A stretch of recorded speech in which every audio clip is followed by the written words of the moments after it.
Hey there.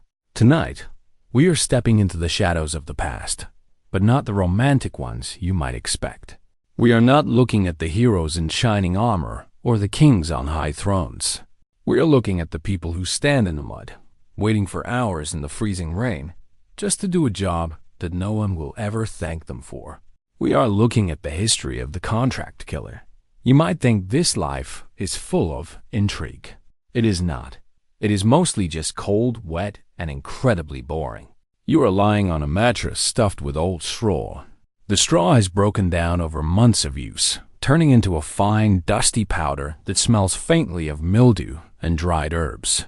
It pricks through the thin linen sheet beneath you, digging into your shoulder blades and the small of your back. You shift your weight, trying to find a comfortable spot, but there isn't one. The room is dark, save for a single sliver of gray light leaking through the shutters. It is always gray. It is always early. The air in the room is stagnant and heavy. It carries the lingering scent of last night's tallow candle, a greasy animal fat smell that coats the back of your throat. You take a breath, and you can taste the dampness of the stone walls. There is no fire here. Fire costs extra wood, and you are trying to save your copper coins. You pull the rough wool blanket up to your chin, but the fabric is scratchy and retains the cold from the air. You stare at the ceiling beams. You wait. You are not an assassin from a storybook. You do not wear a hood of white silk or possess a secret wrist blade forged by ancient masters. You are a man who needs money. You are wearing a tunic that hasn't been washed in 3 weeks. It smells like sweat and old onions. Your profession is not an art form. It is a trade, like masonry or tanning, only much messier and with far less social standing. You finally sit up. Your joints crack loudly in the silence. Your feet touch the floorboards. The wood is warped and uneven, chilling your bare skin instantly. You reach for your boots. They are stiff leather, hardened by yesterday's mud and dried by the cold air. You have to work your foot inside, forcing the heel down until it slides into place. You lace them up slowly. There is no rush. There is never a rush until the very last moment. You tie the leather thongs tight, cutting off the circulation slightly, just enough to feel secure. Next comes the belt.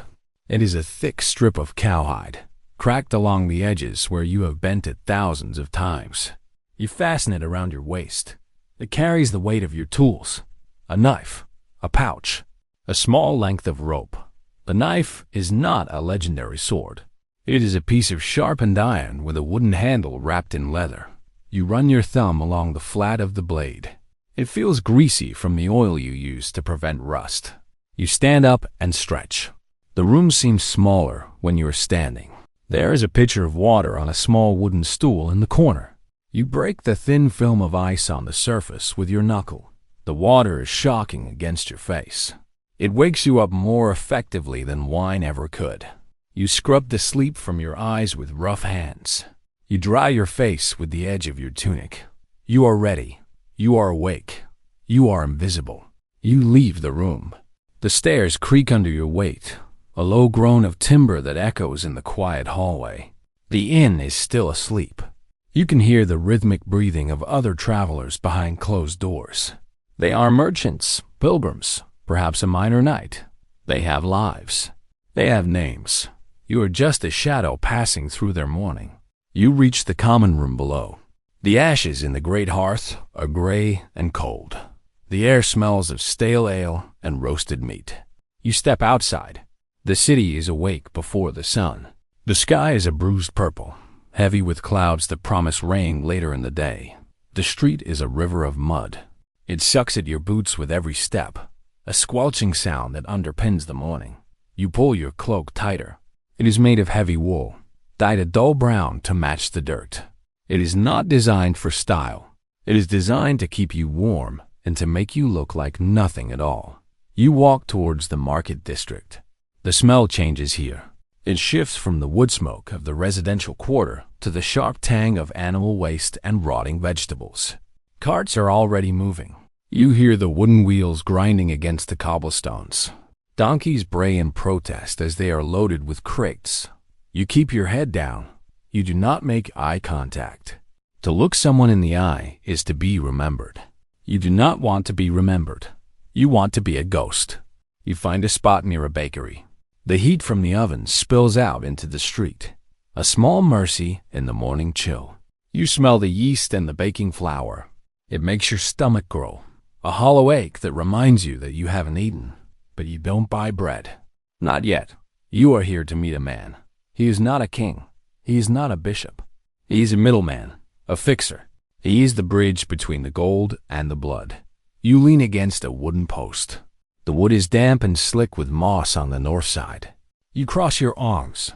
You watch the crowd. You look for a specific hat, a specific walk. You have done this 100 times. Waiting is 90% of the job. You watch a woman selling eggs. You watch a stray dog sniffing at a pile of refuse. You watch the clouds drift slowly overhead. You are bored. You are incredibly bored. This is the reality of your life. Finally, you see him. He's wearing a green cap, slightly stained on the brim. He walks with a limp that he exaggerates when beggars are near, to seem less like a target. He does not look at you. He stops at the bakery and buys a loaf of dark rye. He breaks a piece off and eats it. This is the signal. You push off from the post. You do not walk towards him directly. You walk parallel to him, keeping a cart between you. He turns down a narrow alleyway. The alley is dark, shielded from the morning light by the overhanging upper stories of the timber houses. The ground here is paved with broken stones and slick with kitchen slops thrown from the windows above. You follow. The smell is intense here, a mixture of sewage and damp rot. You breathe through your mouth. You step over a puddle that reflects the gray sky.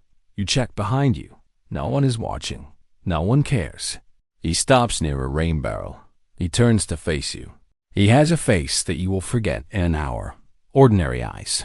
A nose that has been broken once. A thin beard that hides a weak chin. He does not say hello. He does not ask how you slept. He reaches into his tunic and pulls out a small folded piece of parchment. He hands it to you. The parchment is rough, the cheapest kind. You take it. It feels dry and brittle in your damp hands. "The tanner," he says. His voice is a low rasp, like dry leaves scraping together. He lives by the river. The blue door. That is all the instruction you get. No motive, no backstory. You do not know if the tanner insulted a lord, cheated on a debt, or simply looked at the wrong woman. It does not matter. You do not ask. Asking questions is dangerous. Asking questions implies you have a conscience. You are not paid for a conscience. You are paid for results. He hands you a small pouch. It is light. You weigh it in your hand. You can feel the shape of the coins through the leather. Silver, not gold. Gold is for kings. Silver is for work. You nod. It is enough. It will pay for the room. It will pay for ale. It will pay for new boots when the mud finally destroys these ones. You tuck the pouch into your belt, next to the knife. The transaction is done. There is no handshake. He walks away. You stand alone in the alley for a moment. You unfold the parchment. There is no name written on it, just a crude drawing of a house near a winding line that represents the river. A blue door is sketched in ink. You memorize the image. You tear the parchment into small pieces. You drop them into the rain barrel. The ink will bleed. The paper will dissolve. The evidence is gone. You are left with a task. You have a purpose. You walk back out into the main street. The city is louder now. The sun has risen, but it is hidden behind a thick layer of clouds. The light is flat and shadowless. You need to find the river. You know where the river is, of course. Everyone knows where the river is. It is the sewer of the city. It is the lifeline of the trade. You start walking downhill. Water flows downhill, and the filth does the same. You follow the slope of the cobblestones. The walk takes time. You pass the cloth merchants, where heavy bolts of wool hang like banners. You pass the blacksmiths, hearing the rhythmic clang of hammers on anvils. The sound is sharp and metallic. You pass the fishmongers, the smell of the sea hitting you like a physical wall. You are just another face in the crowd. A man in a brown cloak, A man with mud on his boots. You look at no one. No one looks at you. You are blending in. You reach the river district. The air here is colder, damp with the mist rising from the water. The river is wide and gray, moving sluggishly towards the sea. It carries debris branches, crates, the carcass of a pig. The houses here are leaning, built on soft mud that shifts with the tides. They are timber-framed, filled with wattle and daub that is crumbling in the damp. You walk along the bank. Your boots sink deeper here. The mud is black and sticky. You are looking for a blue door. There are many doors. Most are unpainted, weathered to a silver gray by the rain. Some are black with tar to keep the rot away. Paint is a luxury. Blue paint means money. It means the tanner is doing well. Perhaps too well.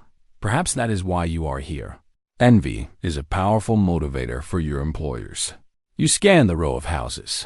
The mist makes it hard to see details. You squint against the gray light. There it is. A small house, slightly better maintained than its neighbors. The roof is thatched with fresh straw, bright yellow against the gloom. And the door is blue. It is a faded blue, peeling in places, but it is unmistakable. You do not stop. You do not stare. You walk past it as if you have somewhere else to be. You are scouting. You need to know the layout. You need to know the exits. You need to know who is watching. You walk 50 paces past the house. You stop to adjust your boot, kneeling down in the mud. This gives you a moment to look back. There are windows on the ground floor. They are shuttered. There is a narrow alley running along the side of the house. A dog is sleeping on the front step. A small dog. That is good. Small dogs bark, but they do not kill. You stand up. You have seen enough for now. You cannot linger. Lingering attracts eyes. You need a place to wait. You find a tavern down the street. It is a rough place, little more than a cellar with a few benches. You step inside. The air is thick with smoke. It smells of unwashed bodies and sour wine. You order a tankard of ale. It is watery and flat, served in a wooden cup that has been used by 1,000 other lips. You take it to a corner table. You sit with your back to the wall. You drink slowly. You are not here to get drunk. You are here to pass the time. Assassination is mostly waiting. You wait for the sun to go down. You wait for the street to empty. You wait for the target to be alone. You watch the other patrons. Laborers taking a break. A sailor sleeping on a bench. A woman mending a net. They are living their lives. You are waiting to end one. The thought does not bother you. It is just a job. Hours pass. You watch the light change in the doorway. It goes from the flat gray of morning to the brighter white of midday, then slowly fades back to gray. You eat a piece of dried meat you brought with you. It is tough and salty. You chew it rhythmically. Your jaw aches from the effort. You sip the ale. It is warm now. You do not order another. You conserve your coin. You conserve your energy. You sit. You breathe. You exist. The sun begins to set. The shadows in the tavern lengthen. The crowd changes. The laborers leave, replaced by men who work in the dark. The noise level rises. You stand up. Your legs are stiff from sitting on the hard bench. You leave the tavern. The air outside is colder now. The wind has picked up, blowing off the river. It cuts through your cloak. You shiver, just once. Then you suppress it. You cannot be shaking. You need steady hands. You walk back towards the blue door. The street is emptier now. Most people are inside, gathered around fires. The windows of the houses glow with orange light. You can smell cooking fires, roasting pork, boiling cabbage. It reminds you of your hunger, but you cannot eat a full meal. A full stomach makes you slow. It makes you sleepy. You need to be sharp. You ignore the hunger. You focus on the blue door. It is a black rectangle now in the darkness. You find a spot in the alley across the street. You crouch behind a pile of old barrels. The wood smells of vinegar. You are hidden. You are part of the trash. You watch the house. You can see light through the cracks in the shutters. You can hear muffled voices. A man, a woman, laughter. It sounds warm in there. It sounds safe. You are not safe. You are out here in the cold. You feel a raindrop hit your nose. It begins to rain. The rain is cold and relentless. It soaks into your cloak. It runs down your neck. It drips from the brim of your hood. You do not move. You cannot move. You are a statue made of wool and misery. You watch the door. You wait for the lights to go out. You wait for the silence. The city slowly goes to sleep. The voices in the house stop. The light in the window flickers and dies. Darkness swallows the blue door. You wait. You count the time in your head. You count the church bells ringing in the distance. Compline, matins. You wait until the rhythm of the house settles. You hear the dog bark once, then go quiet. You hear the wind rattling the shutters. You check your knife again. The handle is wet. You wipe it on the driest part of your tunic. You need a good grip. You flex your fingers. They are cold. You blow on them softly to warm them. It is time. You stand up. Your knees pop. You move across the street. You stay low. You stay in the mud. You reach the front door. You try the handle. It is locked, of course. You expected that. You move to the side alley. The window there is small. You pull a thin metal tool from your pouch. You slide it between the shutters. You feel for the latch. It is a simple mechanism. You lift it. The shutter swings open with a quiet creak. You freeze. You listen. Did anyone hear? You hear the river flowing. You hear the rain. You do not hear a scream. You do not hear footsteps. You are safe. You hoist yourself up. The window ledge is rough stone. It scrapes your palms. You slide through the opening. You land on the floor inside. It is wood. It creaks slightly. You stop again. You are inside. The air here is warm. It smells of dried leather and lavender. You are in the workroom. You can see shapes in the dark. Stacks of hides. Tools on a bench. You move slowly. You know where the stairs are. You saw the layout from the roofline. You cross the room. You avoid the center of the floor where the boards are weakest. You stick to the walls. You reach the stairs. They are narrow. You test the first step. It holds. You climb. You put your weight on the edges of the steps, near the wall. You reach the top of the stairs. There is a short hallway. 2 doors. One is open. You hear breathing. Heavy, rhythmic snoring. That is the one. You move towards the open door. You step inside. The room is small. A bed fills most of it. There is a man asleep. There is a woman beside him. This complicates things. You are not paid to kill the woman. You are not paid to be a monster. You are a professional.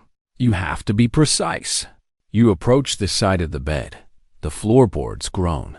The man shifts in his sleep. He grunts. He turns his head. You freeze. You hold your breath. He settles. He is deep in the dream world. You are the nightmare standing over him. You draw your knife. The metal is dark in the gloom. You do not raise it high. That is for theater. You keep it low. You need to be quick. You need to be efficient. You place your hand over his mouth. He wakes up. His eyes fly open. He sees you. He sees the hood. He sees the knife. He tries to scream, but your hand is a vice. He tries to thrash, but you are leaning your weight on him. You are heavy with wet wool and leather. You strike. It is not a duel. It is a mechanic's work. It is over in seconds. The struggle stops. The snoring stops. The only sound is the rain on the roof and the woman's soft breathing. You step back. You wipe the blade on the sheet. It is a disrespectful gesture, but you cannot put a wet blade back in your sheath. It will rust. You check your clothes. Dark stains on dark wool. It will not show. You back out of the room. You leave the door as it was. You go down the stairs. You go back to the workroom. You climb out the window. You close the shutters behind you. You latch them from the outside with your tool. You are back in the alley. The rain washes the scene away. You are cold again. The adrenaline fades, leaving you shaking. You walk away. You do not run. Running attracts attention. You walk with purpose, but not haste. You head back towards the river. You find a spot where the water is deep. You wash your hands in the freezing water. The mud and the river scrub you clean. You are just a man washing his hands. You look like any other worker. You walk back to the inn. The city is dead silent. The walk seems longer now. Your boots are heavy. Your body aches. You are exhausted. You reach the inn. The door is barred. You knock the secret knock the innkeeper told you. He opens it, bleary-eyed. He does not ask where you have been. He does not care. You give him a copper coin. He nods. You go up the stairs. The creaking timber sounds like a welcome home. You enter your room. It is exactly as you left it. Cold, empty, smelling of mildew. You take off your wet cloak. You hang it on a peg. It drips on the floor. You take off your boots. Your feet are pale and wrinkled from the damp. You take off the belt. You put the knife under the mattress. You lie down on the straw. It is still prickly. It is still uncomfortable. But you are alive. You have silver in your pouch. You survived. You stare at the ceiling. The gray light is gone, replaced by total darkness. You close your eyes. You try to sleep. But the images come. The blue door, the sleeping face, the silence. You push them away. You think about the silver. You think about the ale you will buy tomorrow. You think about the new boots. You focus on the mundane. You focus on the boring details of survival. You drift. You float. You sleep. But sleep is never deep. You are always listening. You are always waiting. Even in your dreams, you are watching a door. You are standing in the rain. You are waiting for a signal. This is your life. There is no glory. There is no fame. There is only the job. And the job never really ends. You wake up. The light is gray again. The straw is scratching you. You are hungry. You need water. You sit up. You do it all over again. Imagine this cycle repeating. Not for days, but for years. The seasons change, but the routine does not. In winter, the mud turns to ice that cracks under your boots like breaking bones. The wind bites at your exposed skin, turning your nose and ears a raw, painful red. You wrap rags around your hands to keep your fingers working. You cannot hold a knife with frozen fingers. You spend more coin on wood for the fire, eating less to stay warm. The cold is a constant. In summer, the city is a furnace. The smell of the streets becomes unbearable, a thick miasma of rot that hangs in the humid air. Your wool cloak is a stifling prison, but you cannot take it off. You need the anonymity. You sweat until your tunic sticks to your skin. The flies are everywhere, buzzing around your face while you wait. You learn to stand perfectly still while a fly crawls on your forehead. You learn to ignore the itch. You learn to be patient. You move from city to city. You never stay in one place too long. Familiarity breeds danger.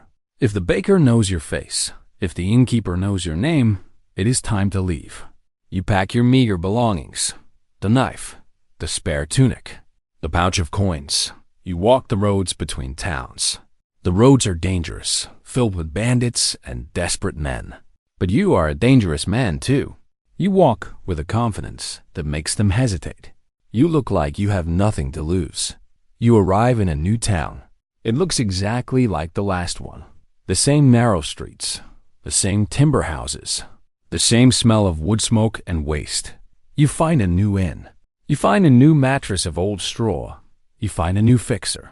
The faces change, but the eyes are always the same. Calculating, cold. They weigh your worth in silver. You take the job. You watch the door. You wait in the rain. You are a machine made of flesh. There is no retirement plan for you. There is no cottage in the country waiting at the end of the road. You know how this ends. One day, you will be too slow. One day, the floorboard will creak too loudly. One day, the guard will be awake. Or perhaps it will be the cough that takes you, the consumption that breeds in damp rooms and cold nights. You do not fear death. You live with it. It is your trade. It is your neighbor. You count your coins. You have enough for a week. Maybe two if you are careful. You look at the silver. It is dull, tarnished. It does not shine like the gold in the stories. It is heavy. You feel the weight of it in your hand. It represents time. It represents silence. It represents the things you have done. You put the pouch away. You do not look at it often. You spend it on bread. You spend it on shelter. You trade death for life. You sit on the edge of the bed. You run a whetstone along your blade. The sound is rhythmic. Sh-clack, sh-clack. It is a soothing sound. It means you are preparing. It means you are in control. The metal shines dully in the gray light. You check the edge with your thumb. It is sharp. It is ready. You are ready. You sheath the knife. You put on your boots. You stand up. The cycle continues. You are the shadow in the corner. Consider the tools of your trade. Not just the knife, but the patience. The ability to stand in a crowd and be utterly forgettable. You practice your posture. You slouch just enough to look tired, but not enough to look weak. You keep your hands visible, but empty. You learn to look at people's chins, not their eyes. It makes you seem submissive, harmless. It is a disguise better than any mask. You are a master of being nothing. You are a master of being nobody. And the silence. You learn to love the silence. Words are dangerous. Words can be twisted. Silence is absolute. You speak only when necessary. How much? Where? Done. Your vocabulary shrinks to the essentials. You lose the habit of idle chatter. You listen instead. You listen to the gossip in the tavern. You listen to the arguments in the market. You learn the secrets of the city just by keeping your mouth shut. Information is as valuable as silver. Sometimes more. You walk through the market square. You see a knight on a horse. He's wearing polished armor that catches the light. He has a sword with a jeweled hilt. He looks magnificent. He looks powerful. You know the truth. He is a target. His armor has gaps at the armpits and the groin. His horse can be spooked. His pride makes him blind. You could end him in a moment of chaos, but you won't. No one has paid you for him. He is safe. You pass a cathedral. The stone spires reach for the clouds. The bells are ringing, a deep resonant sound that vibrates in your chest. You see the bishops in their silk robes. They preach about sanctity and sin. You know who hires the fixers. You know whose silver is in your pouch. The line between the holy and the profane is very thin, and you walk right on top of it. You are the instrument of their woe, the hand that does what they cannot be seen doing. You stop at a stall selling apples. The fruit is small and bruised. You pick one up. You smell it. It smells sweet and earthy. You pay a copper. You bite into it. The juice is tart. It wakes up your mouth. It is a small pleasure, a simple sensation. In a life of gray monotony, the taste of an apple is a significant event. You eat it slowly, savoring the texture. You throw the core into the gutter. A rat darts out. You return to the inn. The evening is approaching. The shadows are stretching again. You feel the fatigue in your bones. It is not the tiredness of hard labor, of lifting stones or plowing fields. It is the tiredness of tension, the exhaustion of being constantly alert. Your muscles are always tight, always ready to spring. It wears you down. It ages you. You look in the polished metal of a shield hanging on the wall. Your face is lined. You climb the stairs. The routine is a ritual. The boots, the belt, the water, the straw. You lie down. The darkness comes. You welcome it. The darkness is your friend. It hides you. It protects you. You close your eyes. You listen to the house settle. You listen to the world turning. You are a small, silent part of a vast, noisy history. You are the pause between the notes. You are the breath held before the scream. You are the assassin. The morning light does not break. It merely leaks into the room. It is a gray, reluctant illumination highlighting dust motes dancing in stagnant air. You open your eyes to the familiar sight of rough-hewn timber beams above your head. There is no sudden awakening, no gasp of air. You simply transition from the void of sleep to the dull reality of the day. The straw mattress beneath you has thinned in the center, creating a hollow that holds your hip in a rigid, uncomfortable embrace. You shift, and the dry stalks rustle loudly. You sit up. The air is damp, carrying the specific chill that settles into stone buildings overnight. You rub your face with calloused hands, feeling the stubble that is thickened during the night. It scratches against your palms. You swing your legs over the side of the bed. your bare feet finding the wooden floorboards. The wood is smooth from years of friction, but cold enough to send a shiver up your spine. You stand, your knees pop, your back aches. This is the glamour of your profession, a collection of minor pains greeting you. There is a basin of water on the small table near the window. A thin film of dust has settled on the surface. You break it with your hands, splashing the frigid liquid onto your face. It smells faintly of iron and standing stillness. You do not dry your face with a towel. You let the air do the work as you dress. The clothes are the same as yesterday. A linen tunic that has lost its whiteness. Woolen hose that itch around the ankles. A leather belt stretched into ovals. You leave the room. The stairs are narrow and steep, spiraling down into the common area. The wood groans under your weight, a complaint uttered 1,000 times for 1,000 other men. Downstairs, the air is thick with the scent of wood smoke and stale ale. The hearth is a pile of gray ash with a few glowing embers buried deep within. You do not stop. There is no breakfast here, only the lingering ghosts of last night's meal. You step out into the street. The city is waking up, but it does not do so with enthusiasm. It is a slow, grinding process. Carts with iron-rimmed wheels clatter over cobblestones, a rhythmic, jarring sound that echoes off the narrow walls. You walk. You blend. You are not a shadow. You are simply unremarkable. You are a brown tunic in a sea of brown tunics. You are a steady pace in a crowd of drifters. You keep your head down, not out of shame, but out of habit. Eye contact invites conversation. Conversation invites memory. You want neither. You make your way toward the river district. The smell changes here. The wood smoke is replaced by the pungent aroma of wet rot, fish guts, and tannery chemicals. The mud is deeper, slick with refuse. You watch where you step, navigating the sludge with practiced ease. You are looking for a sign, but not a mystical one. You are looking for a specific stall near the bridge, a place that sells dried fruit and questionable spices.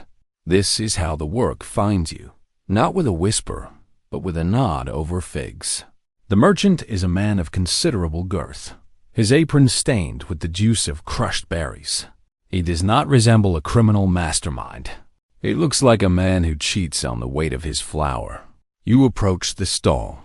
You pick up a dried apple, its skin wrinkled and leathery. You turn it over in your hand. The merchant watches you. He knows your face, though you have never spoken much. He wipes his hands on a rag that is grayer than the sky. The shipment from the north is delayed, he says. It is a code, but a boring one. It means there is no high-value contract today. It means the target is local, likely low-ranking. You nod. You put the apple back.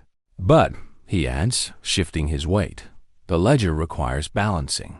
He reaches under the counter and produces a small scrap of parchment, folded twice. He slides it across the rough wood, tucking it under a jar of pickled onions. You place a coin on the counterpayment for the information. You take the parchment. You do not open it yet. You slide it into your sleeve, feeling the scratch of the edge against your wrist. You turn and walk away. The transaction took less than a minute. There was no oath of loyalty, no secret handshake, just a grocer and a customer. This is the banality of death. It is traded like grain or timber, subject to supply and demand. You walk back toward the center of the city, the parchment burning a phantom heat against your skin. You find a tavern that is empty enough to be quiet, but busy enough to be anonymous. You order a tankard of small beer watery, low in alcohol, safe to drink. You sit in a corner, your back to the wall. This is a rule you never break. You unfold the parchment. The writing is cramped, the ink cheap. It gives you a name. It gives you a location. It gives you a time. There is no reason given. You do not need a reason. Reasons are for people who can afford morality. The target is a merchant who deals in wool. He lives in the upper district, where the streets are swept and the houses have glass in the windows. The pay is standard. Half now, half upon completion. The half now is waiting for you at a drop point behind a chapel 3 streets away. You memorize the details, the name, the street. The face described balding, red-nosed, walks with a cane. You tear the parchment into tiny shreds. You drop them into your tankard. You drink the beer, swallowing the paper pulp. Now begins the waiting, the surveillance. This is the part the songs leave out. The songs tell of the strike, the leap, the blade.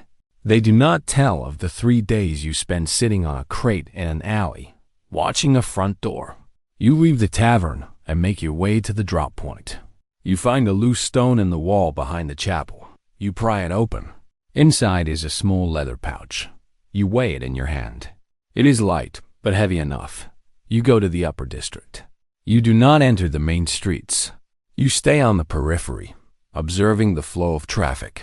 You find a vantage point, a gap between 2 warehouses that offers a view of the merchant's house. You sit. The ground is cold. The stone sucks the heat from your body. You wrap your cloak tighter. You wait.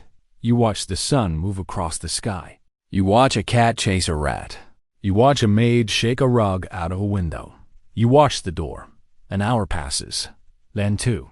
Your legs cramp. You stretch them out, wincing at the stiffness. You are hungry, but you do not eat. Eating makes you sleepy. Eating requires movement. You remain still. You become part of the alley.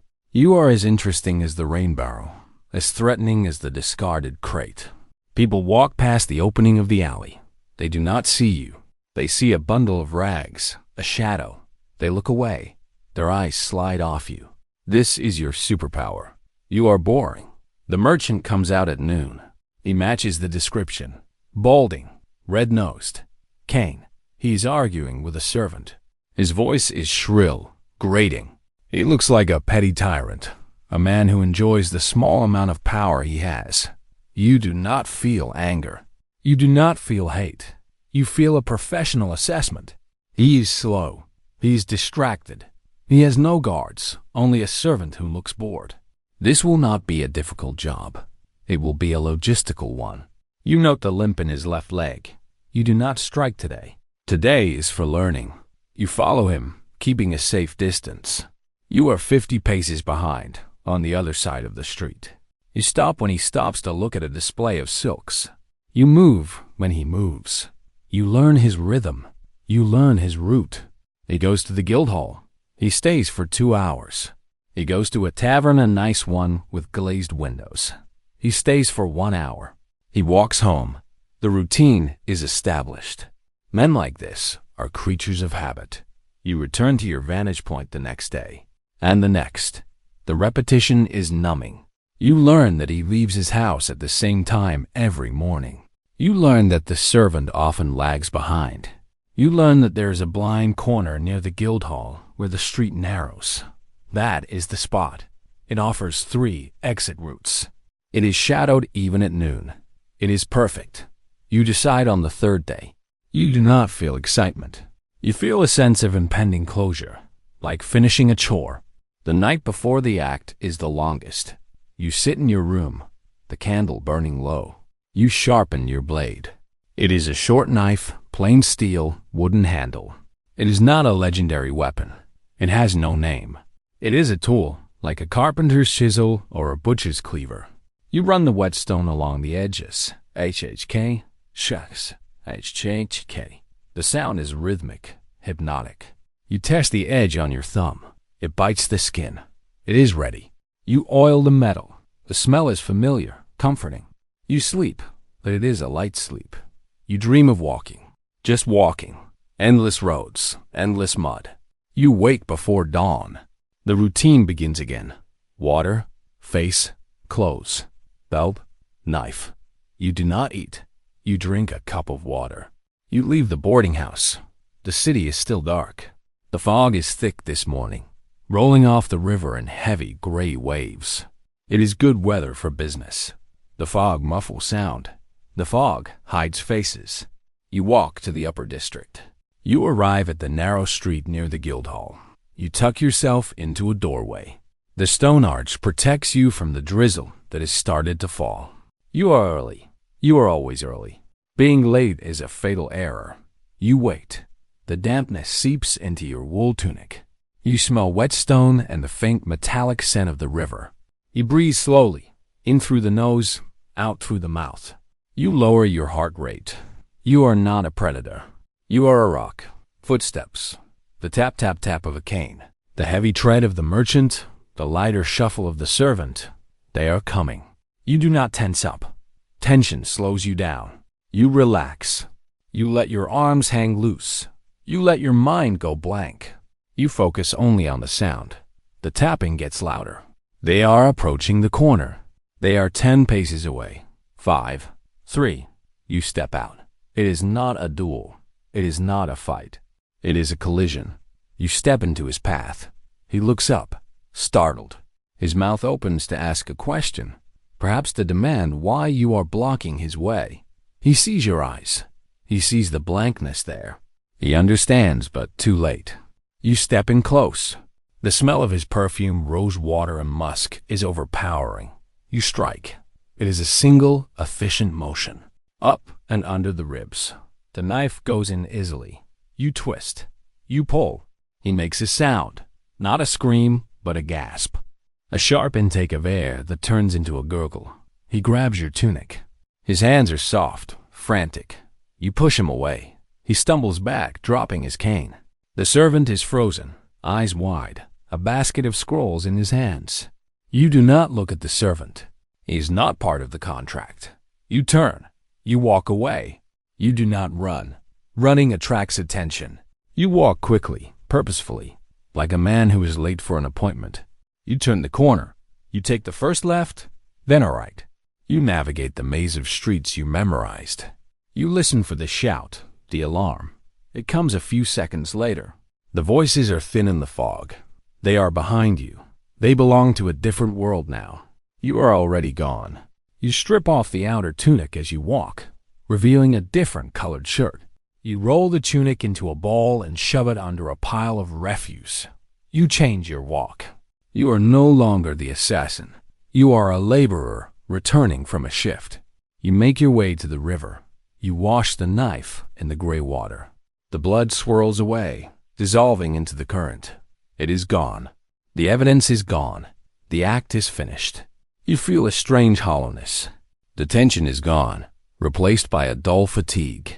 The adrenaline fades, leaving you shaky and cold. You need to collect the second half of the payment, but not yet. It is too soon. You go to a different tavern, one on the south side of the city. You order a meal, stew, bread, ale. You eat mechanically. You taste nothing. The food is fuel. You chew. You swallow. You listen to the conversations around you. Men talking about the price of wool. Women talking about their children. They do not know what just happened a mile away. They do not know that a man is dead. The world continues. The sun tries to break through the clouds. Later, you retrieve the rest of the silver. It is in a hollow tree in a park. You check the pouch. It is all there. You walk back to your boarding house. You climb the stairs. You enter your room. It is exactly as you left it. The dust motes are still dancing. The bed is still unmade. You sit on the edge of the mattress. You place the pouch on the table. You do not feel rich. You feel tired. You look at your hands. You lie down. You stare at the ceiling. The silence of the room presses down on you. You have earned enough to live for another 2 months. 2 months of food. 2 months of a roof. And then you will visit the merchant with the dried fruit again. Then you will take another parchment. Then you will wait in another alley. It is a circle, a wheel that turns slowly, grinding you down with every rotation. There is no glory in this. There is no honor. There is only the transaction. Someone pays. Someone dies. You are the instrument. You are the quill that signs the death warrant, the hammer that drives the nail. You close your eyes. The sounds of the city drift up to your window. A dog barking, a cart rattling, a mother calling for her child. Life goes on. You breathe in the stale air. You are alive. For now, that is enough. But you are not the only one in this web. You are the hand. But what of the mind? What of the voice that speaks the name? You are the stone that is thrown, but you are not the thrower. Above you, in the high castles and the stone cathedrals, there are others. Men who do not touch the blood, but who spill it in rivers. Men who wear velvet instead of rough wool. Men who pray in Latin while they count their gold. Let us leave the damp room. Let us leave the smell of wet wool and the weight of dirty silver. Let us rise. Up from the mud of the streets, up past the timber frames of the merchants' houses, up to the high towers where the air is cleaner, though the souls are no less stained. Let us look at the architects of your suffering. The kings, the bishops, the patrons. The stone here is different. It is not the rough, porous limestone of the city walls, stained with moss and soot. This is imported marble, smooth and cold to the touch. It is granite, hewn in perfect blocks that fit together so tightly you cannot slide a knife blade between them. You are no longer in the boarding house. You are in the corridors of power. The air does not smell of refuse and boiled cabbage. It smells of beeswax, dried lavender, and the heavy, cloying scent of frankincense. It is quiet here, but it is a different kind of quiet. It is not the silence of an empty room, but the hushed silence of reverence and fear. The floors are covered in rushes, sweet-smelling herbs scattered to mask the dampness, or thick carpets woven in distant lands that muffle the sound of footsteps. When people walk here, they glide. Servants move like ghosts, eyes downcast, trays of silver held steady. There is no shouting. Orders are given in whispers. A raised eyebrow is a command. King John sits by the window. The glass is thick, distorting the view of the garden below into a smear of greens and browns. He's not the monster of the legends, breathing fire and eating children. He is a man with a bad stomach and a constant gnawing headache. He wears a robe of heavy velvet, dyed a deep crimson. The fabric is crushed under his weight. He rubs his temple with a ringed hand. The gold is heavy. The jewels are cold against his skin. Ruling is not about battles and glory. It is about paperwork. It is about the endless grinding friction of administration. The table before him is piled high with parchment. Rolls of tax records. Petitions from minor lords. Complaints from the church. It is a sea of ink and sheepskin that threatens to drown him. He hates it. He hates the scratching of the quills. He hates the smell of the wax used to seal the letters. He hates the people who send them. He picks up a letter. It is from a baron in the north. The baron is unhappy. He feels his lands are being encroached upon. He hints, with polite, flowery language, that his loyalty is conditional. John knows what this means. It is a threat. A subtle, deniable threat. The baron is becoming an obstacle. An obstacle cannot be allowed to remain. But an army is expensive. An army takes months to muster. An army destroys the tax base of the land it marched over. John puts the letter down. He looks at his chancellor. The chancellor is a thin man with ink-stained fingers and eyes that never quite meet the king's. They do not speak of murder. That is a crude word, a word for the streets. They speak of solutions. They speak of necessary measures. They speak of accidents. The king taps his finger on the parchment. Tap, tap, tap. The sound is dull and flat against the heavy oak table. The baron is troublesome, John says softly.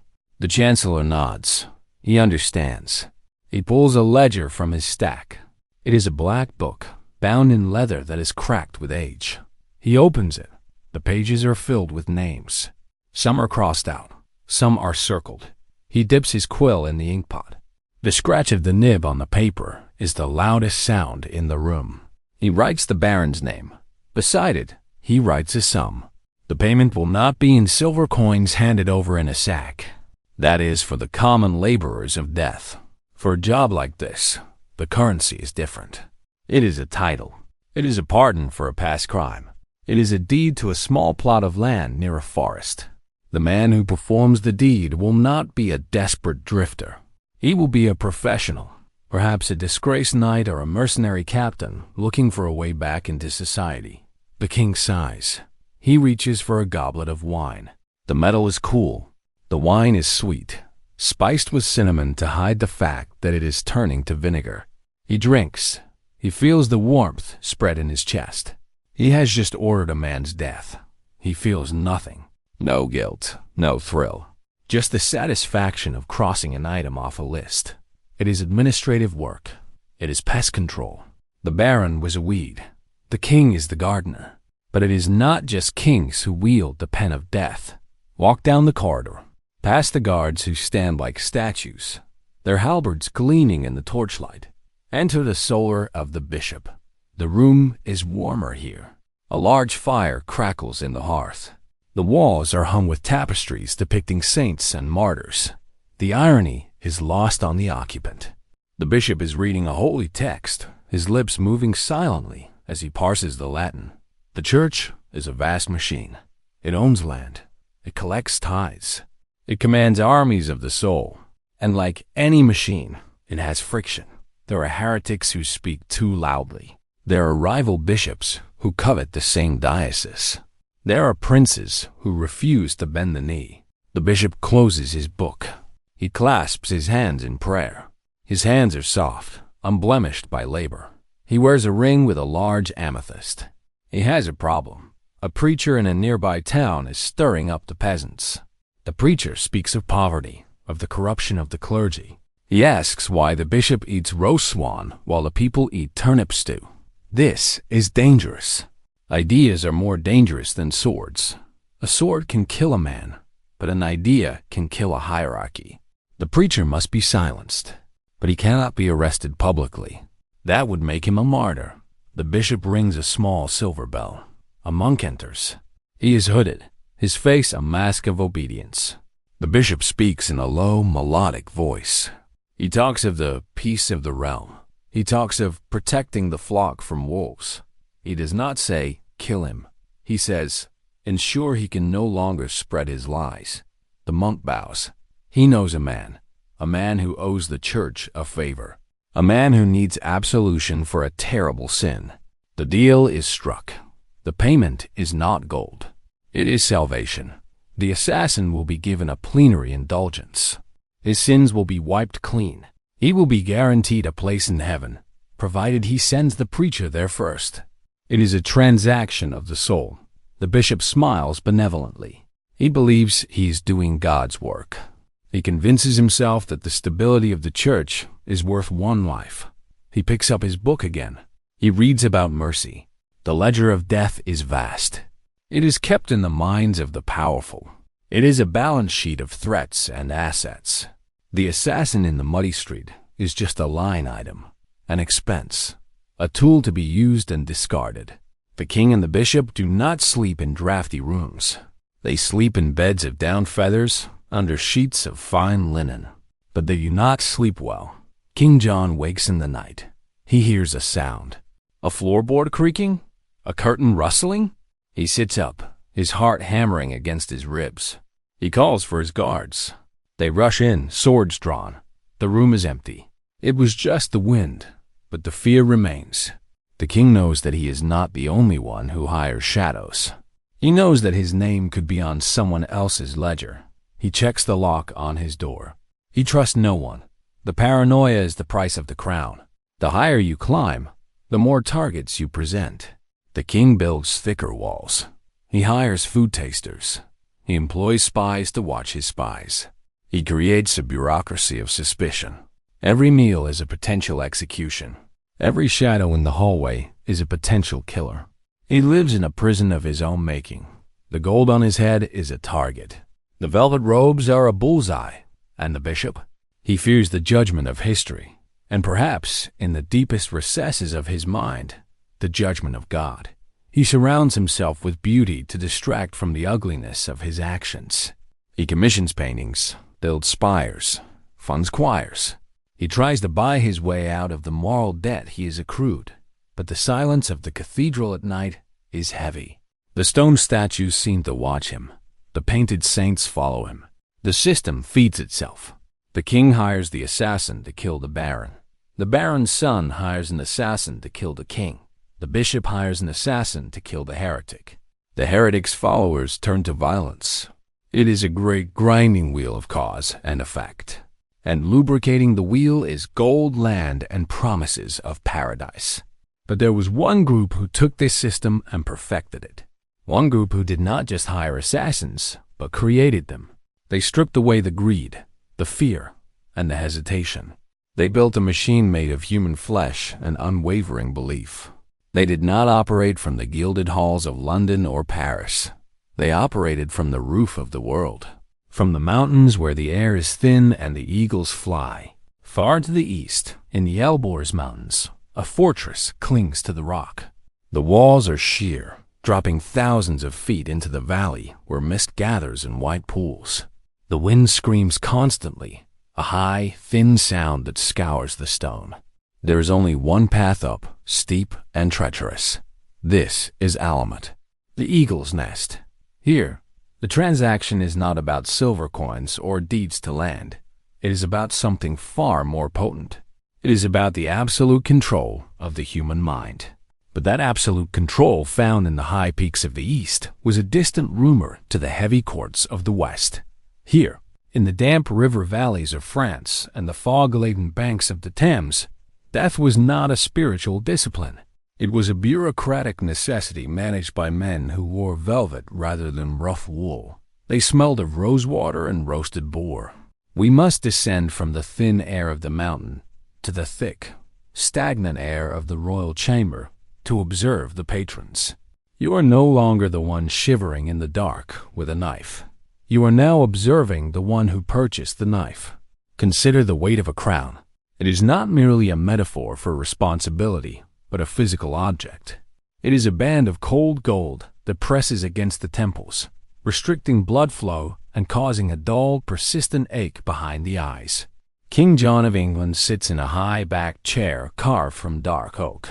The wood is hard and unyielding like the landscape he navigates. He shifts his weight in the chair. The heavy velvet of his robes rustles against the timber, making a soft, dry sound that is swallowed by the vast emptiness of the stone chamber. The room is drafty, despite the tapestries that hang from the walls. These weavings depict scenes of hunting and biblical judgment, meant to insulate the stone, but they only serve to trap the smell of smoke from the hearth. The fire crackles, spitting sparks onto the stone hearth and consuming logs of ash and elm. The heat provided by the fire is uneven. The king's face is flushed and warm, while his back remains cold, chilled by the air seeping through the arrow loops. This is the reality of medieval power. It is a constant negotiation with comfort, a perpetual state of being slightly too cold or slightly too hot. He is surrounded by stone that remembers the winter long after the spring has arrived. On the heavy wooden table before him lies the machinery of the state. It is a battlefield of parchment. The skins of sheep have been scraped clean, stretched, and dried to act as the surface for his authority. There are stacks of them, curled at the corners, smelling faintly of the lime used to cure them. Beside the parchment sits an inkwell made of heavy pewter, filled with a dark, viscous liquid derived from oak galls and iron salts. It is a permanent fluid that stains the fingers and the soul with equal stubbornness. The king does not hold a weapon. He holds a quill, the feather of a goose.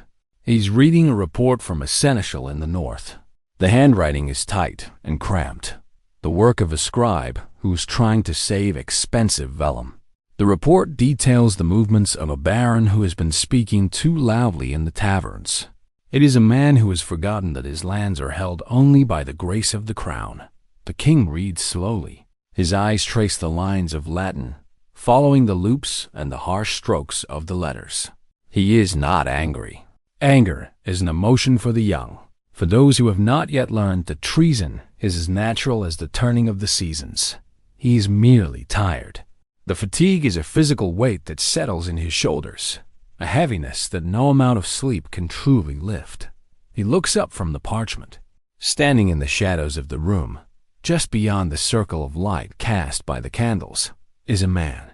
This is not the rough mercenary you knew before. This man is dressed in fine wool. The visitor holds his hat in his hands, turning the brim slowly in a gesture of deference that feels practiced rather than felt. This is the intermediary, the broker. In the grand architecture of death, there must always be a bridge between the throne and the gutter. The king cannot be seen handing a bag of silver to a killer. The transaction must be laundered through layers of plausible deniability. The conversation is low, barely a murmur above the sound of the fire. They do not use words like murder. They speak of resolution, of obstacles, of the king's peace. The king taps his finger on the parchment. He speaks of the Baron in the north. He speaks of the instability of the border. He suggests, with a vagueness refined over generations of rule, that the realm would be more stable if the Baron were to meet with an unfortunate accident. The intermediary nods. He understands the dialect of power. He knows that he is not being paid to understand the morality, but to execute the logistics. Payment in these circles is rarely a simple sack of coins. Coins are heavy and they clink. They can be counted and traced. The currency of the crown is far more diverse and far more binding. The king opens a ledger, the leather cover creaking with age. He dips the quill into the iron gall ink. The scratch of the nib on the parchment is loud in the quiet room. It is a harsh, scraping rhythm. He's not writing a check. He's writing a deed for a parcel of land. This is how the true professionals are bought.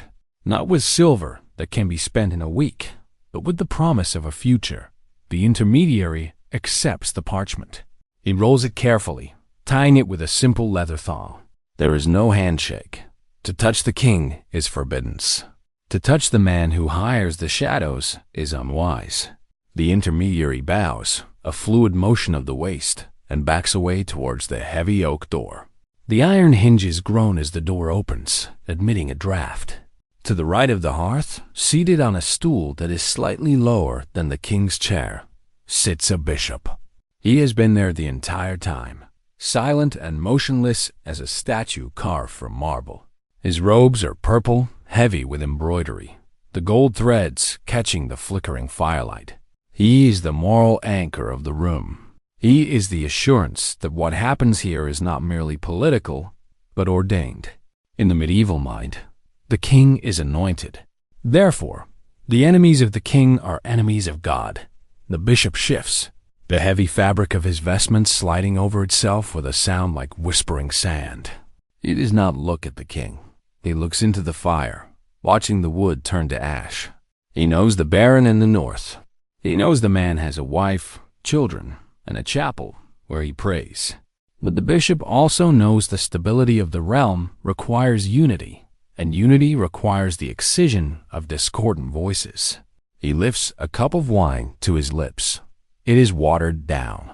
The wine is spiced with cloves and cinnamon to hide the sour taste of vinegar that plagues the vintage. He drinks and swallows. The silence stretches between the two men, a thick and palpable thing.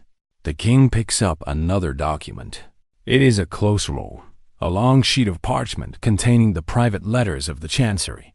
These are the orders that are not meant for the public eye, the administrative subconscious of the kingdom. He begins to read again. The monotony of governance resumes. The assassination is already forgotten, filed away in the mental archives along with the price of grain, the repair of the castle walls, and the cost of importing wax for the chapel candles. The order has been given. The machinery has been set in motion. Somewhere, in a tavern or a stable, the silver you once held is changing hands, moving from the intermediary to the man with the knife. But here, in the center of the web, there is only the sound of the fire and the scratch of the quill. The castle is a vast machine of stone, designed to amplify power and dampen humanity. The walls are 6 feet thick, filled with rubble and mortar, cold to the touch. They absorb the heat of the day and release it slowly at night, creating a perpetual clamminess that settles into the bones. The king rubs his knuckles. They are swollen, perhaps from the cold, perhaps from the early onset of gout. He dips the pen again. The ink is black. The parchment is pale. The night is long. Consider the logistics of the manhunt from the perspective of the throne. It is not a chase, but a waiting game. The king possesses a network of sheriffs, bailiffs, and constables. These are not assassins, but they are the eyes that guide the hand. They send reports. They track movements. A rider arrives at the castle gates, his horse foaming with sweat, steam rising from its flanks in the cool night air. He carries a leather satchel sealed with wax. The guards let him pass. The messenger walks through the courtyards, his boots ringing on the cobblestones. He brings news of the target's location. The king receives the news without emotion. He is eating his evening meal, a simple pottage of oats and boiled beef served in a silver bowl. The spoon scrapes against the metal with a clink. He listens to the messenger. The target is staying at an inn near the coast. The weather is poor. The roads are flooded. The target is trapped. The king tears a piece of dark bread. He dips the dense crust into the broth and eats. The satisfaction is not in the death, but in the order. The world is chaotic. The king's duty is to impose structure. If a man must die to preserve that structure, it is no different than pruning a branch to save the tree. The bishop, too, has his network.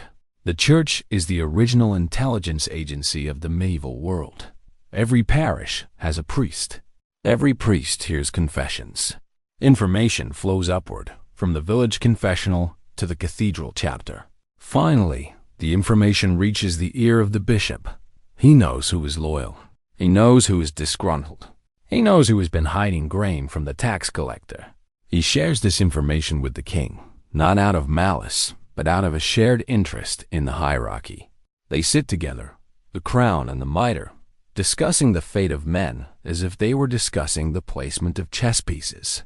The candles burn low. The wax drips down the sides of the iron holders.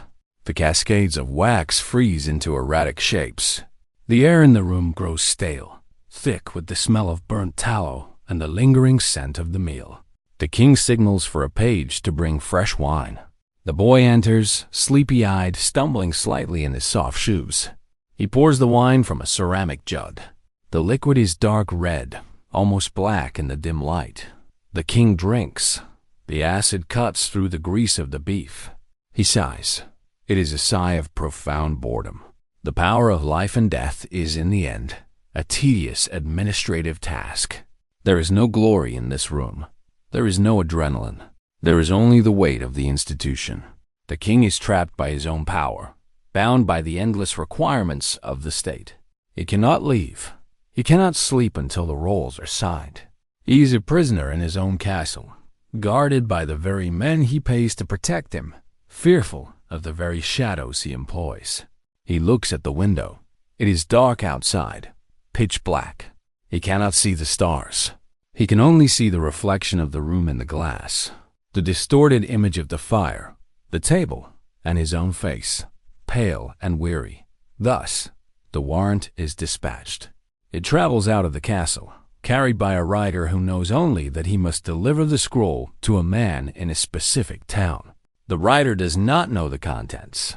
He rides through the rain, the mud splattering against his cloak. The horse's hooves suck in and out of the wet earth with a rhythmic squelch. The rhythm of the journey is monotonous.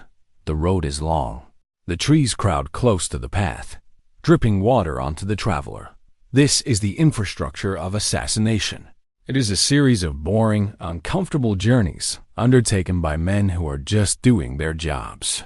Back in the chamber, the king finally stands. His knees pop. His back is stiff. The bishop rises as well, smoothing his robes. They bid each other good night with formal, hollow phrases. The bishop leaves. The king moves to his bedchamber. The bed is large, curtained with heavy wool to keep out the draft. The mattress is filled with straw, topped with a feather tick that smells faintly of lavender. He climbs in. He lies in the dark. He listens to the wind howling around the stone towers. He wonders if the deed is done. He does not feel guilt. He feels only the heavy, blank pressure of the crown. The mechanism of state-sponsored death relies on this separation. The distance between the hand that signs and the hand that strikes is vast. It is filled with miles of muddy roads, layers of bureaucracy, and the comforting silence of the moral compromise. The king sleeps. His breathing is slow, heavy, and rhythmic. He dreams of nothing. The castle sleeps around him, a massive pile of geology arranged by human hands, standing watch over a sleeping countryside. The stone is patient. The stone does not care who dies. And yet, across the channel, or perhaps just across the border, another patron sits in a similar room. He signs a similar parchment. The cycle mirrors itself. The French king hires a man to remove a duke. The duke hires a man to remove a sheriff. It is a vast, interlocking economy of removal. The gold flows in circles. The land deeds change hands. The names on the rolls are scratched out and rewritten. The ink fades, but is renewed. The parchment yellows, but is preserved. The bureaucracy of death is the most durable institution of them all. While the West formalized this brutality into law and ledger, turning the act of killing into a function of the state, there were others who sought to elevate it. Others who believed that the removal of a human life was not a matter of politics, but a matter of piety. We must turn our gaze from the damp castles of England, from the heavy gold and the scratching quills. We must look toward a different kind of structure. We must look to where the sun burns hotter.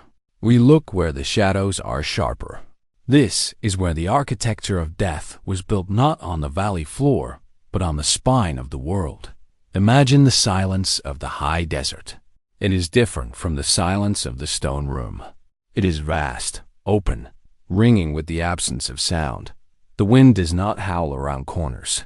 It sweeps across miles of rock and scrub without hitting a single obstacle. You are leaving the mud behind.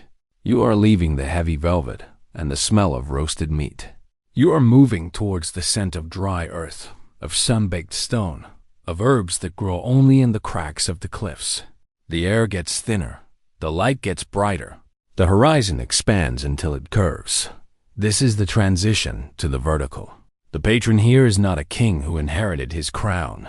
He is a man who built his throne out of sheer will and religious fervor. Hassan-i-Sabbah, the old man of the mountain. He does not sit in a drafty castle complaining of the cold. He sits in a fortress that defies gravity. Alamut, the name itself means the eagle's teaching or the eagle's nest. To reach it, you must walk. There are no horses that can navigate the final ascent. The path is a hairline fracture in the rock face, a switchback trail that punishes the lungs and the legs. Step, breathe, step. The rhythm of the climb is hypnotic. The gravel crunches under your boots. The dust rises in small puffs, coating your shins in a layer of fine gray powder. The sun beats down on the back of your neck, a physical weight of heat. You are thirsty, but you do not drink. Discipline is the currency here. You climb until your muscles burn, until the valley floor is a distant, hazy patchwork of green and brown. You climb until you are level with the hawks that ride the thermals, and then you see the walls. They are not built of dressed-to-stone blocks. They seem to grow out of the mountain itself, rough-hewn, jagged, and formidable. Inside these walls, there is no bureaucracy of parchments. There is an order of absolute obedience. The Hashashin. The word has echoed through history, distorted by legends and twisted by enemies. But strip away the myths of drug-fueled orgies and magical gardens. Strip away the Orientalist fantasies of later centuries. What remains is something far more terrifying and far more boring. It is a military academy of the mind. It was a place where young men were taken and emptied of their former selves. They were then filled drop by drop with a single, unalterable purpose. The routine of Alamut is not one of adventure. It is a routine of stillness. Imagine standing on a wall, overlooking a drop of 3,000 feet. The wind tears at your clothes. The sun blisters your skin. You are told to stand. You do not move. You do not speak. You do not shift your weight to ease the ache. You stand for an hour, then 2, then 4. You are learning to be stone. You are learning that your body is not your own. It is a tool, a weapon to be sheathed and unsheathed at the command of the Grand Master. There are libraries here, filled with books on mathematics, astronomy, and theology. The assassins are not mindless thugs. They are scholars of death. They learn the languages of the people they will kill. They learn the customs of the courts they will infiltrate. You sit in a cool, dim room, the floor covered in simple woven mats. You recite the genealogy of the imams. You memorize the layout of a palace in Cairo or a market in Damascus. You repeat the phrases until they lose all meaning and become pure sound, a vibration in the chest, repetition, memorization, internalization. The master does not pay you with land deeds. He pays you with truth, or at least a version of it. The famous Garden of Paradise was likely a fabrication. The lush sanctuary filled with milk, honey, and beautiful women was a story told by travelers who never set foot in the fortress. The reality was likely more pragmatic. The paradise was the release from the chaos of the world. It was the certainty of purpose. In a world of shifting alliances and treacherous kings, the order offered a straight line. It offered a clear path and a defined enemy. Consider the daily meal in the fortress. It is communal. You sit in rows, shoulder to shoulder. You eat rice, lentils, perhaps a piece of goat meat on feast days. The food is simple, unspiced, fuel for the machine. There is no conversation. The only sound is the clatter of wooden spoons on wooden bowls. You eat. You wash the bowl. You return to your training. The repetition is the point. It grinds down the ego. It smooths away the rough edges of personality until everyone is identical. Everyone is a vessel for the will of the Imam. The training involves patience above all else.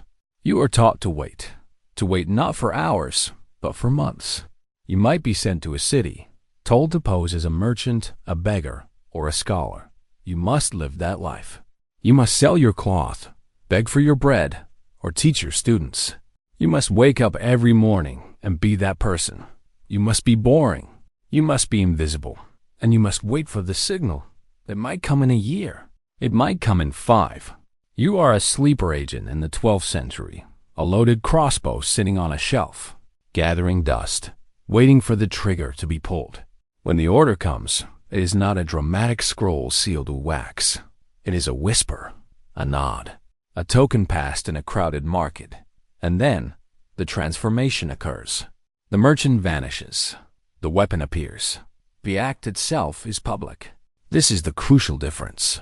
The Western king wants the death to look like an accident. The Hashashin wants the death to be seen. It is performance art. It is psychological warfare. To kill a caliph in the middle of Friday prayers, surrounded by his guards, is to say that he is not safe. No walls can protect him. We are already inside. The fear this generates is disproportionate to the actual violence. A single dagger, placed on the pillow of a sleeping sultan, does more work than an army of 10,000 men. It creates a silence. It creates a hesitation. The sultan wakes up, sees the dagger, and realizes that he could have been dead. He realizes that his life is a gift granted to him by the old man of the mountain. Therefore, he changes his policy. He withdraws his troops. He pays the tribute. The assassination is often unnecessary because the threat of it is enough. But for you, the initiate, the threat is not enough. You must be ready to die. This is the final lesson of Alamut, the acceptance of your own end. It is taught not with hysteria, but with logic. The body is a temporary shell. The mission is eternal. You stand on the edge of the precipice. You look down at the clouds. You are asked to jump. In the legends, they jumped.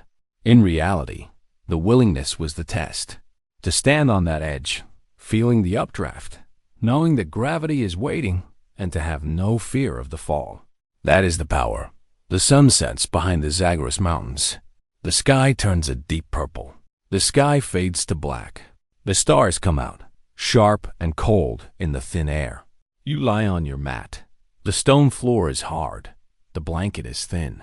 You can hear the wind whistling through the arrow slits. You do not dream of home. You do not dream of women or gold. You dream of the mission. You dream of the moment of perfect stillness before the strike. You are a stone.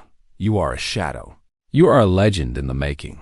But for now, you are just a man sleeping on a rock, waiting for the morning bell. The years pass slowly. The fortress stands.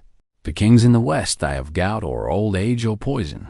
The old man of the mountain grows older, his beard turning white, his eyes remaining sharp and clear. The machinery of death grinds on, fed by the twin fuels of gold and belief.